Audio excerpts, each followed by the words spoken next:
माँ, मन को मार के खुश नहीं रहा जा सकता। ये बात समझो तुम। मोना अपनी माँ सरला जी से बोली। तो मैं कौन सा उसका मन मार रही हूँ? जो चाहती है वो कर तो रही है। सरला जी तुनक कर बोली। ये मन मारना ही तो है माँ। भैया को ऑफिस से आ घंटों अपने पास बैठाए रखना, उन दोनों को कहीं बाहर ना जाने देना। नई शादी हुई है उनकी, एक दूसरे के साथ समय बिताएंगे तभी तो खुश रहेंगे, वरना उनके दुखी रहने से क्या ये घर खुश रह पाएगा? सोचो आप। मोना बोली।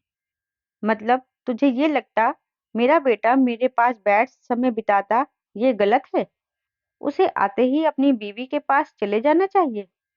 फिर मेरा क्या? मैं तो घर में अकेली पड़ जाऊंगी ना, एक बेकार फर्नीचर की तरह। सरला जी बोली। उफ माँ, आप कहाँ की बात कहाँ ले जाते हो? मैं ये नहीं कह रही कि भैया आपके कमरे में ना आ, सीधा भाभी के कमरे में जाए, पर थोड़ी देर बाद उन्हें भेज दिया करो ना। कभी कभी दोनों को खाना साथ खाने दिया करो। आपके पास भाभी सारा दिन रहती, उनसे बातें किया करो, आपका भी मन लगा रहे, उनका भी। मोना फिर बोली। उस कल की आई से क्या बात करूं मैं? मेरा बेटा मुझे समझता है, मुझसे बात कर उसे भी खुशी मिलती है। सरला जी बोली। वो कल की आई लड़की अब जिंदगी भर यही रहने वाली है माँ। मैं अपने ससुराल में हूँ, भैया सारा दिन जॉब पर रहते, बची कौन आपके पास? बस भाभी। उन्हें दिल से अपनाओगी तो वो भी आपको अपनाएंगी, वरना एक गांठ पड़ जाएगी आप दोनों के रिश्ते में, जिससे भैया सबसे ज्यादा परेशान रहेंगे। मोना फिर बोली। हम्म, तो तेरी नजर में मुझे क्या करना चाहिए? शल्ला जी ने बेटी से सवाल किया। आप भाभी को मेरी तरह अपने सुख दुख का साथी बनाओ। अच्छा, ये बताओ, जब आपकी शादी हुई थी आप नहीं चाहती थी पापा आपके साथ ज्यादा वक्त बिताए? आपको नहीं लगता था दादी आपको प्यार से सब सिखाए, जैसे नानी सिखाती थी आपको? क्या मन की पूरी नहीं होने पर आप खुश रहती थी? मोना ने माँ से पूछा। अरे, तेरी दादी तो चाहती नहीं थी तेरे पापा उन्हें छोड़ मेरे पास आए, और कोई गलती होने पर कितना सुनाती थी वो मुझे। सिनेमा का कितना शौक था, पर तेरी दादी ने कभी जाने ही नहीं दिया कि बहुएं अच्छी नहीं लगती ऐसे सिनेमा देखने जाते हुए।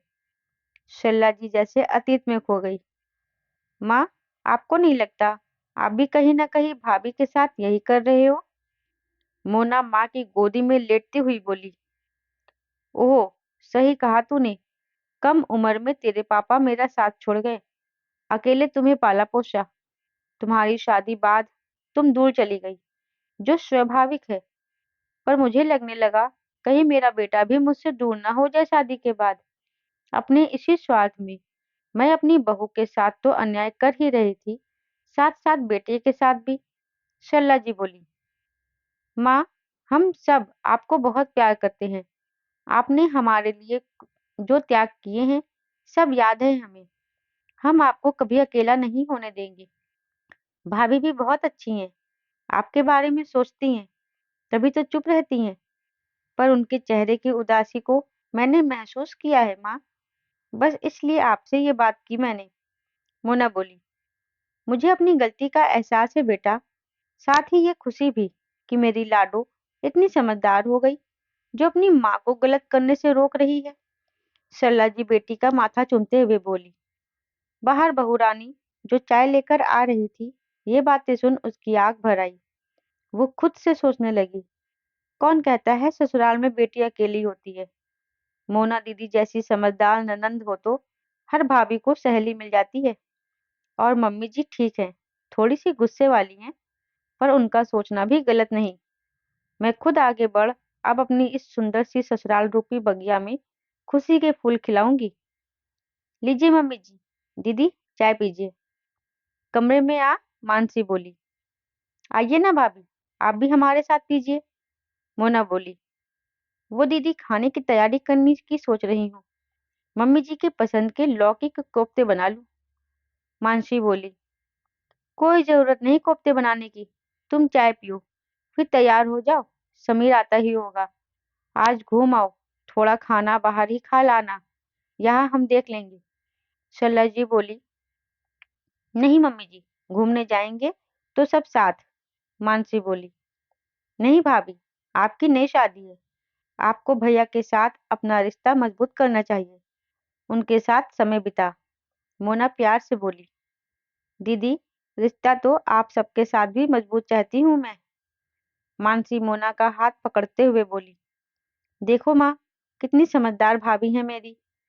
मोना भाभी को प्यार से गले लगा बोली, हाँ, तो बहू किसकी है आखिर?